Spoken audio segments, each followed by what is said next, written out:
Junior టైటిల్తో MSK Shri films బ్యానర్లో PS Narayana it is message oriented and good effort చేశారు. Effects of drugs చూపించడానికి I'm happy to say that అంత ఎక్కువగా దీని నుంచి యువత దూరంగా ఉంటారని భావించే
मंजिल कहाँ है तेरी मंजिल कहाँ के कदम भर के बर्बाद हो रहा कोई कल घोर अंधेरा युवजन है तेरी मंजिल का సినీ నటుడు కృష్ణసాయి గారు మాదక ద్రవ్య పదార్థాల మీద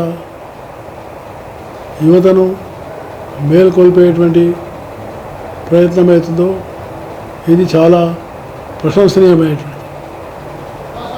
ఎందుకంటే అనేకమైనటువంటి కుటుంబాలు భవిష్యత్తు ఉన్నటువంటి గొప్ప జీవితాన్ని యువతీ యువకులు ఈరోజు ఈ మాదక పదార్థాలకు బానిసలై వాళ్ళు జీవితాన్నే వ్యర్థం చేసుకుంటున్నారు. నిరాశ నిస్పృహలతోటి ప్రపంచంతో ఏ సంబంధం లేకుండా కుటుంబంలో ఒక నైరాశ్యాన్ని కలిగించి వాళ్ళు తమ ఆరోగ్యానికి సమాజం యొక్క ఆరోగ్యానికి కూడా హానికరంగా అవుతున్నారు. కాబట్టి ఈ మాదక ద్రవ్యాల యొక్క వ్యాపారం మీద రవాణా మీద ఒకవైపు ప్రభుత్వాలు కఠినమైనటువంటి చర్యలు చేపట్టాల్సిన అవసరం ఉంది. చట్టాలు ఎంత పెద్దవారైనా వాళ్ళ మీద చర్యలు చేపట్టేటువంటి ఒక సాహసంతో ప్రభుత్వాలు ముందుకు రావాలి.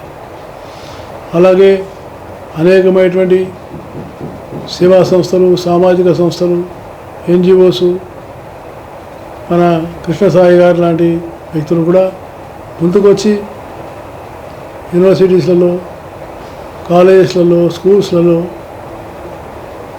యువతలో ఒక స్ఫూర్తిని నింపాల్సిన అవసరం ఉంది. వాళ్ళ ముందు ఒక లక్ష్యాన్ని, వాళ్ళ ముందు ఒక భవిష్యత్తును నిర్మించాల్సిన అవసరం ఉంది. అన్నిటికన్నా ముఖ్యం తల్లిదండ్రులు పిల్లల్ని ఆత్మీయతతో పెంచడం, యువత అయిన తర్వాత కూడా వారితో సంబంధాలు ఏర్పాటు చేసుకోవడం, వారితో సమయాన్ని గడపడం, కేవలం వ్యాపారము డబ్బునే కాకుండా పిల్లలను కూడా తీర్చిదిద్దుతామని చెప్పేసి ఆ రకమైనటువంటి వాతావరణం కుటుంబంలో నిర్మాణం కావాలని నేను తప్పకుండా కోరుకుంటూ కృష్ణసాయి గారి యొక్క ప్రయత్నం తప్పకుండా ఫలించాలని నేను కోరుకుంటున్నాను. ధన్యవాదాలు.